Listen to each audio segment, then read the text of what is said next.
Kalau kita lihat dengan Harkin, kan selama setiap tahun nih kita peringati ya Pak Ketua, Pak Waka, Pak Mel, dan juga Bung Darussalam.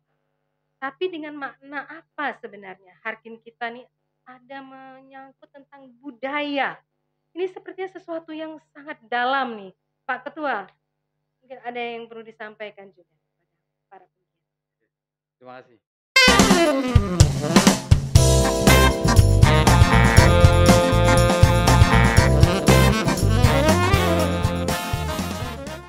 Assalamualaikum warahmatullahi wabarakatuh. Salam sejahtera bagi kita semua.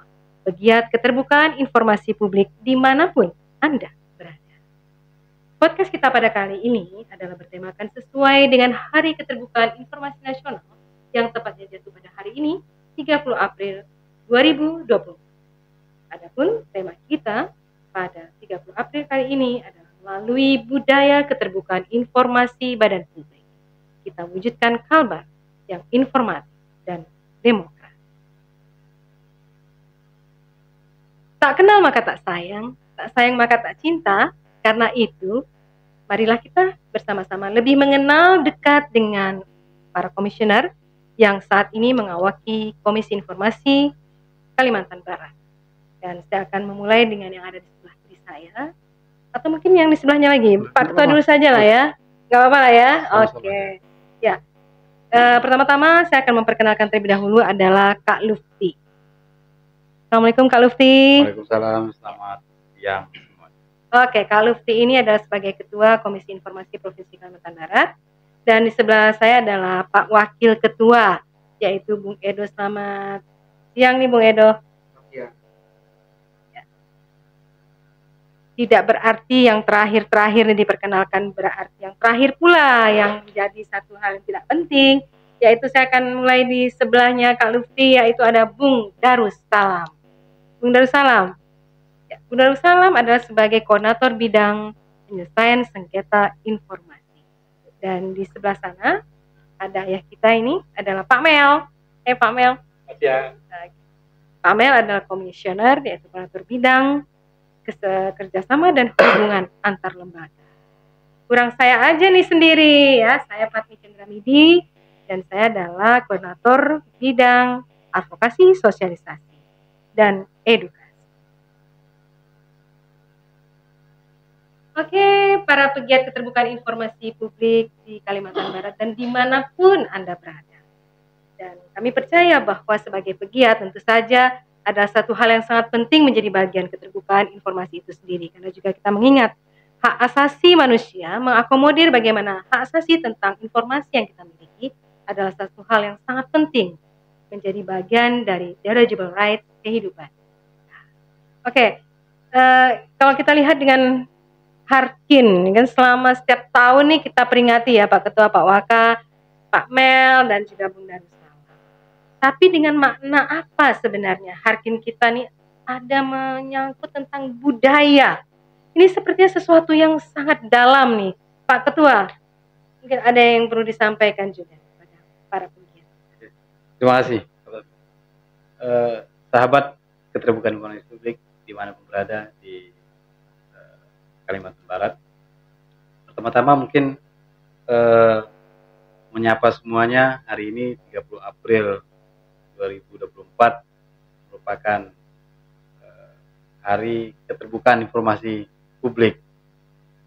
Hari yang diawali sebuah momen ditandatanganinya Undang-Undang Nomor 14 Tahun 2008 oleh Presiden SBY tentang keterbukaan informasi publik. Momen ini menjadi momen yang kemudian oleh para pegiat keterbukaan informasi publik dijadikan sebagai Hari Keterbukaan Informasi Publik Nasional, biasa disingkat Harkin, atau juga yang disingkat dengan HKIN 2024 tahun ini. Komisi Informasi Kalbar sendiri secara terang benderang sebenarnya sudah memulai keterbukaan informasi publik jauh sebelum Undang-Undang 14 2008 lahir, karena pemerintah Provinsi Kalimantan Barat sudah menunjukkan komitmen atas dorongan kawan-kawan CSO, kawan-kawan NGO dan semua kawan-kawan di legislatif telah mulai dengan menghadirkan Perda nomor 4 tahun 2005 tentang transparan. Nomor 4 tahun 2005 tentang transparansi penyelenggaraan pemerintahan. Dan ini kemudian menjadi salah satu ya apa namanya pemantik secara nasional, kemudian didorong oleh semua pihak menjadi Undang-Undang 14 2008. Satu momen penting berarti. Momen penting. Kalbar sudah mulai lebih. Ya. Oke, berarti Pak Wakil Ketua nih, Pak. Jadi juga ada nih selentingan nih dari mungkin masyarakat, badan publik yang merasa bahwa juga bagian dari pegiat kan orang-orang yang bekerja dengan keterbukaan informasi. Kok itu mewujudkan gitu? Apakah belum terwujud? Nah, terus kemudian KI Kalbar nih fungsi-fungsinya apa sih sehingga harus melaunching kembali setiap tahun tentang Hari Keterbukaan Informasi? Silakan, Pak. Ya, terima kasih Kak Patmi. Jadi Hari Keterbukaan Informasi ini memang menjadi salah satu agenda rutin yang dilakukan oleh Komisi Informasi di seluruh Indonesia. Dan tanggal yang dipilih juga disesuaikan dengan tanggal di mana yang sudah diatur dan sudah menjadi agenda nasional. Tapi yang paling penting adalah kalau ditanya soal bagaimana sih sebenarnya strategi, kemudian apa yang harus dilakukan dan bagaimana tugasnya KI yang berkenaan dengan keterbukaan informasi publik, bahkan tadi ada diksi mewujudkan seperti itu. Jadi begini, Kalbar itu memang sudah informatif skala Komisi Informasi, skala badan publik di Pemprov, tetapi masih ada kabupaten kota yang belum informatif secara keseluruhan. Itu dia, itu menjadi salah satu alasan bagi Komisi Informasi Provinsi Kalimantan Barat untuk menyematkan diksi wujudkan. Artinya apa? Mendorong semua badan publik, mendorong semua stakeholder yang masuk dalam kategori badan publik untuk bisa terbuka dan informatif. Itu yang penting.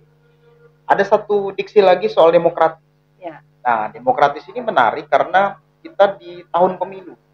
Kita sudah melewati 14 Februari pemilu dan nanti di November agenda kemudian adalah pilkada di beberapa kota. Nah, apa yang kalau ditarik garisnya, apa sih hubungannya dengan keterbukaan informasi? Nah, keterbukaan informasi itu tidak hanya pada badan publik di pemerintahan, misalnya Pemprov, dinas-dinas, seperti itu. Tapi juga bahkan menyasar ke partai politik. Nah, partai politik, penting nih. Partai politik itu juga disebut badan publik. Jangankan partai politik, NGO juga badan publik. Kalau kita lihat di Undang-Undang 14 2008, badan publik itu bukan hanya dia menerima dana dari sebagian atau seluruhnya dari pemerintah, tetapi dana dari asing ataupun dia mengelola dana masyarakat. Nah, itu masuk dalam kategori badan publik. Itu kalau soal pemilu. Tapi yang lebih kita peras lagi sarinya, kenapa demokratis itu diusulkan oleh abang saya, Bang Salam gitu, ada kata demokrasi di sana. Demokratis. Buat apa? Buat penyelenggara pemilu, badan publik penyelenggara pemilu yakni KPU, Bawaslu dan DKPP itu bisa terbuka secara informasi. Ada informasi serta merta, informasi yang wajib disampaikan setiap saat dan lain-lainnya seperti itu. Nah, ini berkenaan biar apa? Biar masyarakat lebih paham bagaimana proses pemilu dilakukan, biar transparansi terkait akuntabilitas partai politik itu juga berapa dana yang digunakan untuk kampanye dan juga berapa anggaran yang digunakan oleh penyelenggara pemilu dan pengawas pemilu untuk melakukan pekerjaan-pekerjaan pemilunya. Itu yang disematkan di dalam kata demokratis. Oke. Jadi sebetulnya semua unsur masyarakat itu adalah memang bagian dari pegiat keterbukaan informasi itu ya Pak Wakil Ketua ya, dan rekan-rekan sekalian. Pemirsa sekalian, teman-teman, sahabat keterbukaan informasi publik dan pegiat keterbukaan publik Nanti bisa dilihat sekilas tatapan secuplik beberapa bagian dari kegiatan-kegiatan dari Komisi Informasi Publik di Kalimantan Barat yang sudah melakukan beberapa hal dalam kaitan mewujudkan bagaimana Kalbar dapat menjadi informatif dan demokratis. Tentu saja tidak bekerja sendiri dengan badan publik yang lain dan juga dari unsur-unsur. Sejenak. Ya sahabat keterbukaan informasi publik, para pegiat keterbukaan informasi yang tentu saja sekarang ya kita makin menyadari bahwa betapa pentingnya kehadiran kita di negara Republik Indonesia yang kita cintai ini, NKRI harga mati ya yang kita dengar saat ini, dan ini bisa menjadi wujud harapan yang nyata. Kita punya teman-teman nih sebenarnya juga adalah bagian dari elemen-elemen yang penting ya, selain ketua, wakil, dan ada nih Pak Mel, Bung Darussalam yang juga berbasis secara NGO yang punya pengalaman dan sekarang bergabung di keterbukaan informasi publik di lembaga ini. Saya akan mulai dulu dari kelembagaan ya Bung Darsa ya. Nah kalau dilihat nih Pak Mel ke lembaga, kalau kita lihat ada beberapa misalnya apa ya kayak perusahaan tertentu dan sebagainya, mereka tuh nampak sepertinya disiplin. Terus kemudian badan publik harus disiplin. Lalu terus kemudian pertanyaan adalah bagaimana sih membudayakan nilai-nilai sehingga menjadi informatif, demokratis melalui badan publik ini. Silakan. Terima kasih Ibu Fahmi dan sahabat masyarakat informatif. Bagaimana tadi juga sudah disampaikan Pak Wakil Ketua menyebutkan tentang kelembagaan badan publik itu sendiri ya. Memang di dalam undang-undang keterbukaan informasi publik yang sudah yang kita jadikan hari peringatan hari keterbukaan informasi publik saat ini, itu sudah menyebutkan bahwa di pasal 1 ayat 3 itu badan publik itu memang menyangkut penyelenggara negara. Dan kemudian bagaimana proses badan publik penyelenggara negara ini menjalankan penyelenggaraannya. Jadi penyelenggara negaranya itu sebuah badan publiknya, lembaganya. Bagaimana juga dia menjalankan penyelenggaraan yang dilakukan oleh masing-masing badan publik. Betul, pada saat ini kita menggaungkan untuk bagaimana budaya keterbukaan yang akan kita wujudkan sebagai Kalbar yang menjadi informatif dan demokratis. Di situ kelihatan bahwa ada unsur undang-undang yang mewajibkan semua badan publik untuk melaksanakan keterbukaan dalam penyelenggaraannya. Nah, keterbukaan ini menjadi hak masyarakat secara umum. Nah, di situ sebenarnya disebutkan badan publik itu kalau dia berkaitan dengan penyelenggaraan negara itu ada eksekutif, legislatif, dan yudikatif. Itu luas sekali. Lalu badan publik yang berkaitan dengan penyelenggaraan negara itu bisa saja juga menyangkut kepentingan publik. Masyarakat bangsa ini dilayani oleh badan publik itu sendiri. Nah, disinilah ada juga badan publik yang lain yang menyangkut kepentingan publik itu wajib melaksanakan keterbukaan publik sesuai dengan ketentuan aturan undang-undang keterbukaan publik yang sudah menjadi diwajibkan oleh bangsa dan negara. Jadi seperti itu. Amel, beberapa waktu yang lalu ya, tahun yang lalu itu kan dilaksanakan kegiatan monitoring evaluasi. Ada peringkat kemudian yang dinyatakan untuk badan-badan publik ini. Nah, ini juga apakah kemudian adalah dalam rangka untuk menuju pada apa yang disebut dengan informatif, demokratis, dan masyarakat kemudian menjadi paham juga dan selain badan publik memberikan hak-hak masyarakat sebagaimana mestinya. Kira-kira apa itu pembelajaran dari monitor hasil yang bisa disampaikan? Nah, ini dia. Sebenarnya masyarakat informatif Kalimantan Barat memang berkaitan dengan eksistensi Komisi Informasi yang sebagai di dalam aturan undang-undang disebutkan lembaga mandiri yang menjalankan undang-undang ini. Dalam menjalankan undang-undang ini selain disebutkan menyelesaikan sengketa informasi antara pemohon informasi kepada badan publik, itu juga disebutkan itu menetapkan petunjuk pelaksanaan dari penyelenggaraan keterbukaan informasi dari setiap badan publik. Nah, terkait dengan itu, salah satu agenda penting dan rutin setiap tahun oleh Komisi Informasi adalah melakukan monitoring dan evaluasi terhadap seluruh badan publik, pada dasarnya khususnya di Kalimantan Barat. Nah, memang berdasarkan kondisi, situasi, kesempatan, sumber daya yang dimiliki, ada keterbatasan. Sehingga yang wajib saja, yang wajib dalam arti penting sekali untuk dilakukan evaluasi dan monitoring. Itu menyangkut misalnya pemerintahan kabupaten kota, kemudian OPD tingkat provinsi, OPD tingkat kabupaten, kemudian pemerintahan desa, badan usaha milik desa, terus lembaga legislatif yaitu sekretariat DPRD. Nah, ini kelompok atau kategori badan publik yang memang penting karena kita memandang di Kalbar penyelenggaraan pemerintahan ini bertumpu utamanya pada badan publik ini.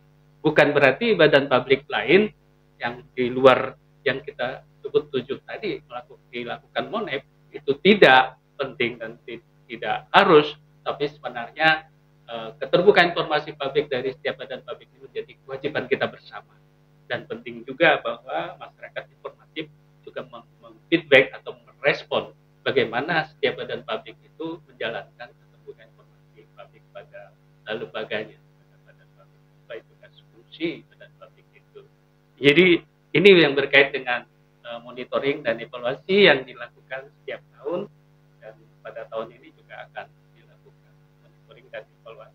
Ada konsekuensi logis dari evaluasi yang dilakukan, yaitu kita melakukan secara smart ya, dengan terukur, sehingga ada kualifikasi dari hasil peringkat, misalnya kategori capaian dari badan publik yang informatif, yang belum informatif dan sebagainya. Konsekuensi lagi adalah kita mempublikasikan, memberitahu kepada seluruh badan publik dan masyarakat bagaimana capaian penerapan keterbukaan informasi dari setiap badan publik yang kita lakukan evaluasi tersebut. Nah, inilah setiap tahun menjadi sebuah event penting yang akan kita lakukan lagi pada tahun 2024. Gitu.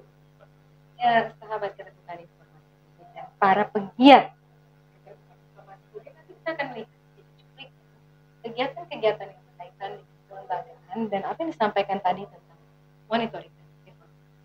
Melihat bagaimana kepatuhan dari badan publik terhadap menjalankan undang-undang tahun 2000. Ya, sahabat keterbukaan informasi publik dan para penggiat keterbukaan informasi publik, sekarang kita coba melihat pada sisi adjudikasi.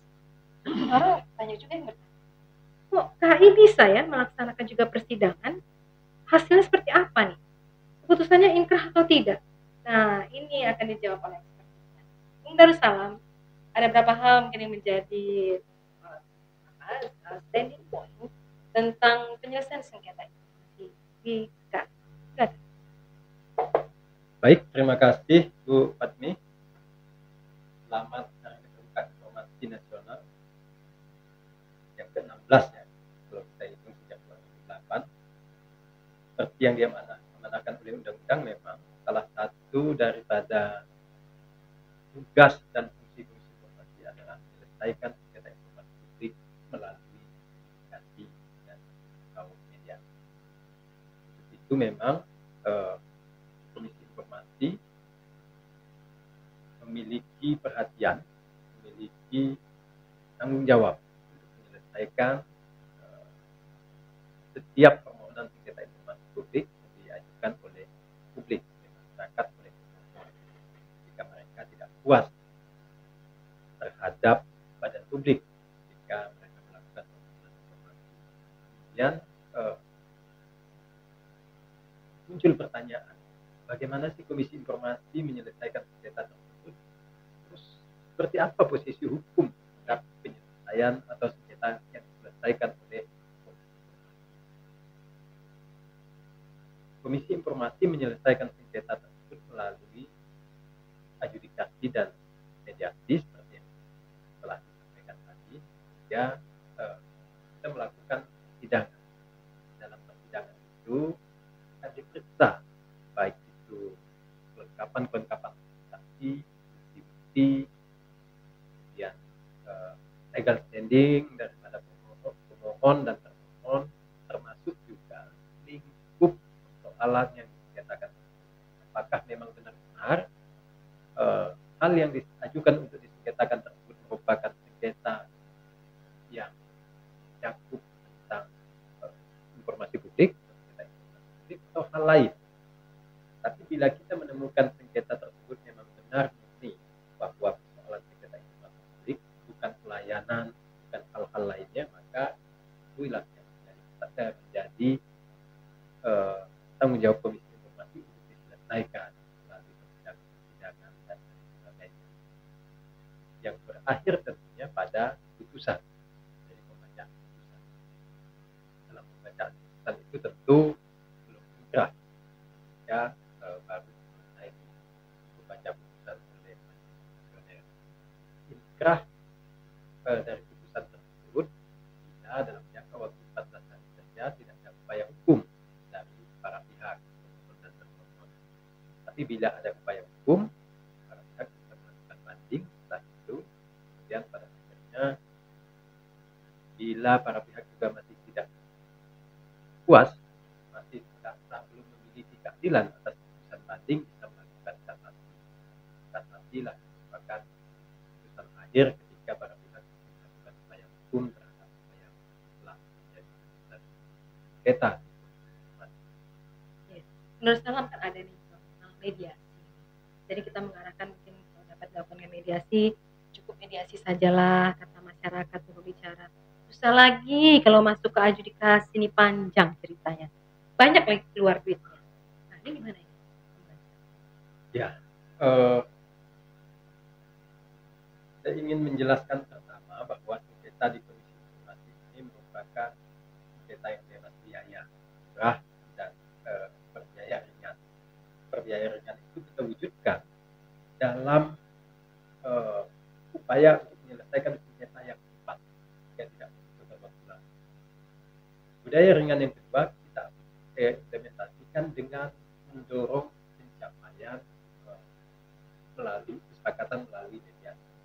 Harapan kita dengan mediasi, para pihak itu tidak berulang-ulang kali bersidang, tidak datang berulang-ulang selesai sengketa, karena mediasi ini merupakan proses penyelesaian yang mengakomodir kepentingan semua pihak, walaupun tidak bisa memuaskan kepentingan para pihak. Karena yang namanya mediasi, orang mengatakan win-win solution, jalan tengah, sama-sama. Tapi pada prinsipnya dalam implementasinya adalah loss solution. Artinya mediasi itu bisa tercapai bila kedua pihak ini ada yang mau mengurangi nilai tawar, mau mengalah, masing-masing mengalah pada poin-poin tertentu.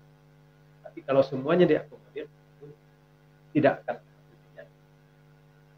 Dengan adanya penyesuaian, pengertian dari para pihak, maka akan terjadilah kesepakatan mediasi akan ditetapkan menjadi putusan dalam sengketa informasi publik dan dalam peraturan Komisi Informasi bahwa putusan yang berasal dari keputusan Komisi Informasi yang berasal dari kesepakatan mediasi merupakan putusan yang final dan mengikat. Jika tidak ada upaya banding, upaya hukum lainnya, dan itulah salah satu proses yang bisa menjadi opsi jika penyelesaian sengketa informasi yang lebih singkat dan mengakomodir beberapa keinginan atau hal-hal yang prinsip dari para pihak. Baik, ya para pegiat informasi publik dan sahabat. Nanti akan kita balik cuplikan dari kegiatan di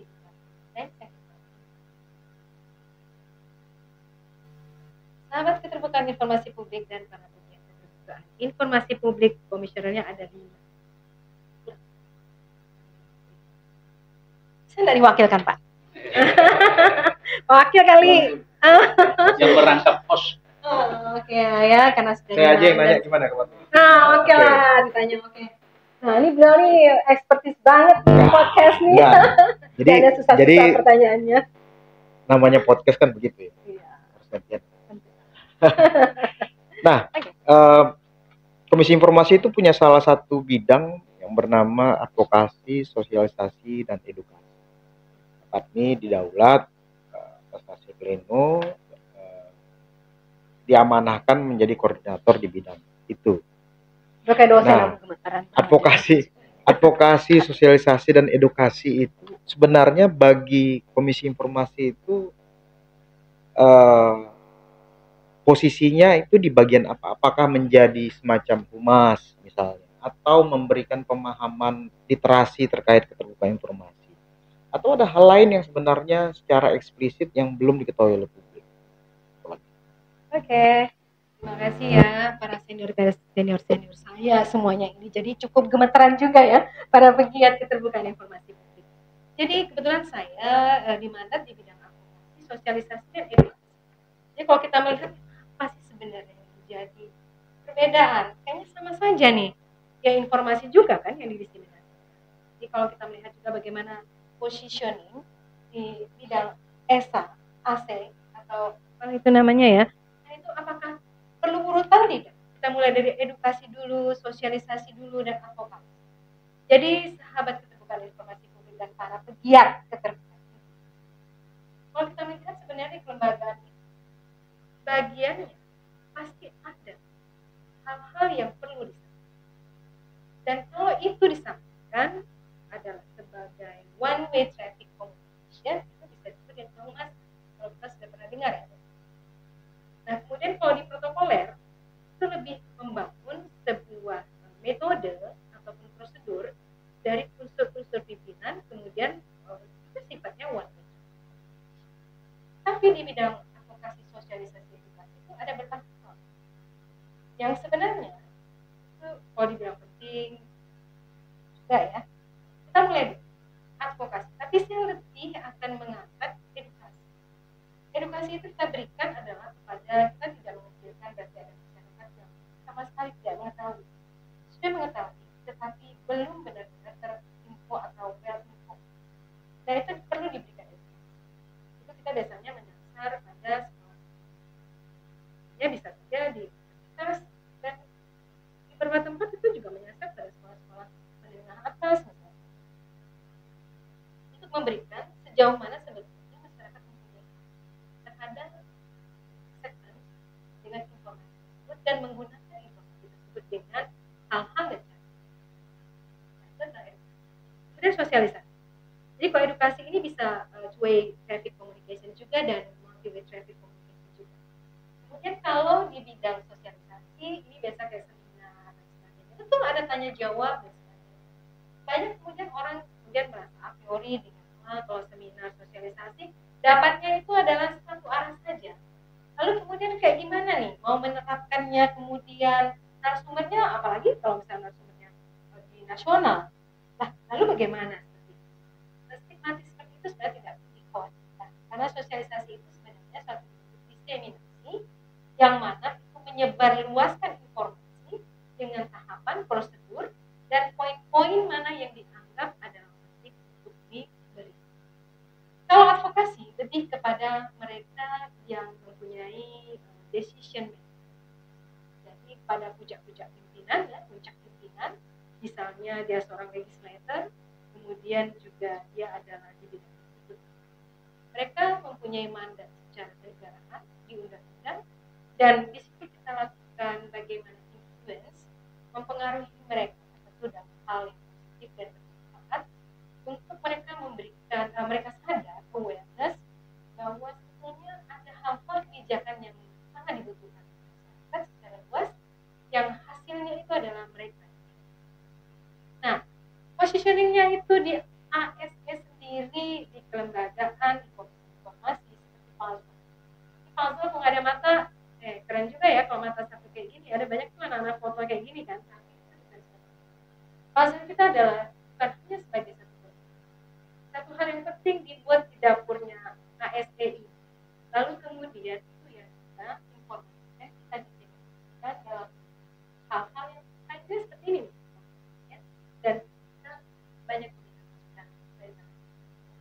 informasi publik dan juga sahabat keterbukaan. Supaya kita lebih maju dan maju. Ya, oke. Saya terkesima tuh. Makanya agak berdiam diri sedikit. Oke, nah untuk kegiatan ASN sendiri, seperti juga teman-teman yang lain ada cuplikan. Beberapa waktu yang lalu kita kayaknya lebih menyasar ke komunitas yang di lembaga adat. Tapi bukan berarti lembaga adat saja. Nah, sekarang ini kita akan menyasar yang lebih luas dalam kantong-kantong ya, yang ada di masyarakat, dan podcast ini tidak akan maju nih kalau tidak ada masukan ya, dan juga saran yang saja membangun dan oke. Rekan-rekan sahabat keterbukaan informasi, jadi udah lihat ya kayak gimana nih sebenarnya, banyak juga lembaga. Yuk kita jadi bagian, tapi ya kalau kemudian isu-isu keterbukaan ini kemudian menjadi memecah belah, itu bukan menjadi satu tujuan ya teman-teman sekalian ya, tapi justru keberadaan, bukan bineka tunggal ika, keberadaan hal yang Darussalam tadi ini agak ada kelupaan ya. Akan datang jam berapa buka, terus ketemunya sama siapa, apakah langsung harus ketemu nih sama komisioner, atau bagaimana langkah-langkah yang mungkin bisa dilakukan? Saya akan Ya, santai saja sih prinsipnya. Jadi tidak harus ketemu komisioner. pakai sandal jepit boleh nggak datangnya ya, Bung Darussalam ya? Pakai sandal jepit? Sandal jepit tidak apa-apa. Jadi tidak mengikat dan tidak ini. Prinsipnya kalau datang ya, itu pada jam-jam atau, tapi prinsipnya tidak seperti yang saya sampaikan tadi, tidak juga harus datang, tidak harus juga secara formal dan lain sebagainya. Cukup melalui email, melalui surat, atau melalui abang ini juga bisa, bang Project, apa suratnya titip sama beliau juga bisa sampaikan. Intinya adalah hal-hal yang disampaikan itu memenuhi ketentuan, termasuk juga persyaratannya. Misalnya kalau individu atau lembaga yang memohon sengketa itu ada negara dasarnya, ada sidang penetapan, ada permohonan surat-surat dan lain sebagainya. Mungkin itu yang perlu dikonsultasikan ketika ada pihak-pihak yang ingin bersengketa informasi publik. Jadi silakan saja misalnya disampaikan, ditanyakan, atau konsultasi dengan Panitra Komisi Informasi. Ada itu namanya Bang Agus. Cuman kita belum tahu ini di mana beliau kan. Tapi nanti kalau Bapak Ibu datang silakan tanya. Ada Bang Agus enggak? Ketemu Bang Agus pasti muncul. Kalau Bang Agus baru istirahat, ada yang lain enggak? Nih Pak Darussalam, ada yang lain yang bisa ada yang lain ya? Karena kita punya staf yang juga sudah memahami, pertama untuk pengaduan permohonan sengketa, ada Bang Abi, ada Mbak Esther, dan Mbak Windu. Jadi semuanya sudah memahami terkait dengan ketentuan persyaratan sengketa. Silakan nanti datang dan temui, diskusikan. Alhamdulillah ya, lebih mudah di sini. Jadi kalau baru datang tidak dilihat dulu, karena banyak juga yang mungkin dari luar daerah datang ya, perjalanan mungkin sandal terputus ya. Ini kan hal-hal yang manusiawi saja ya rekan-rekan sekalian ya. Jadi jangan khawatir, terbuka informasi publik itu adalah bagian dari kita, dan kita adalah bagian dimana KI akan menerima keberadaan, kehadiran, informasi dan juga masukan dari kalian sahabat keterbukaan informasi, para pegiat informasi. Kita sudah bersama nih berapa menit berjalan ya, tentu saja ya, dan maka tak sayang, tak kenal, maka tak sayang, tak sayang maka tak cinta, terus apa lagi? Oke, ya, kawin itu adalah komitmen lah yang akan kita tuju kemudian. Tadi kan udah disampaikan juga tentang Bang Agus, Mbak Windu, Kak Esther, terus Bang Habibie. Tapi terus datang ke sini juga enggak ya? Mungkin ada nomor kontak yang bisa dihubungi, email, Baik, sahabat keterbukaan informasi publik, sebagai sebuah badan publik yang menggawang keterbukaan informasi publik, Komisi Informasi Kalimantan Barat mencoba hadir dan mendekatkan diri kepada hari ini kita memiliki banyak saluran bagi publik untuk dapat menyentuh Komisi Informasi Publik. Kita punya sejumlah media sosial, ada Facebook, Twitter, ada Instagram, YouTube channel, kemudian website, ya, termasuk alamat email nanti akan ditulis di bawah.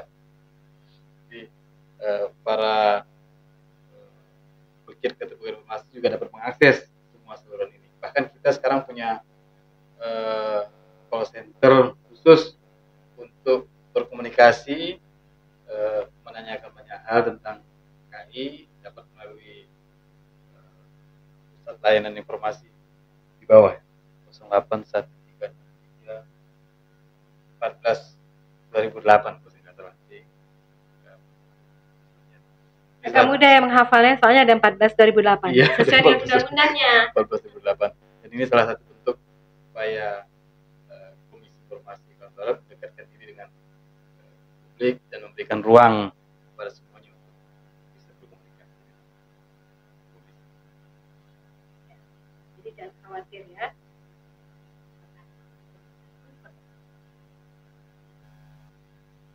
Sahabat keterbukaan. Ya, terbuka. Kalau kita sudah diskusi, kita juga jangan diskusi ada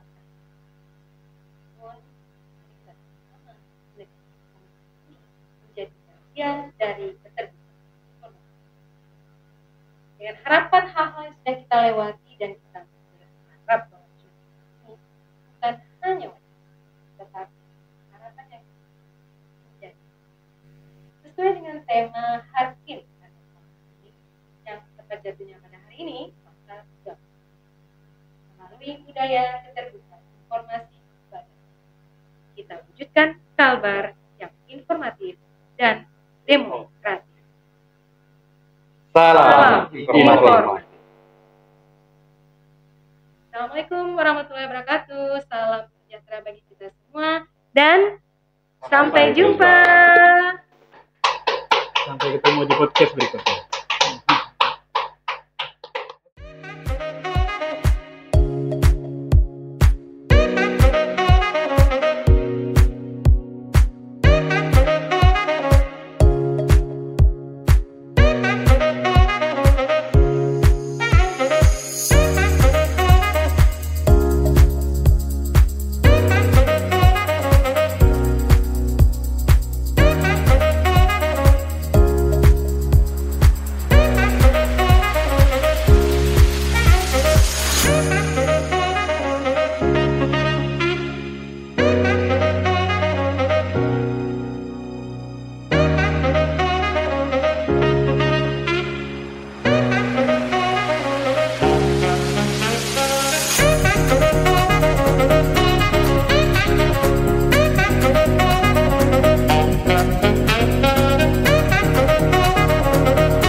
But mankind won't be destroyed. The fact that you and I are working here today is evidence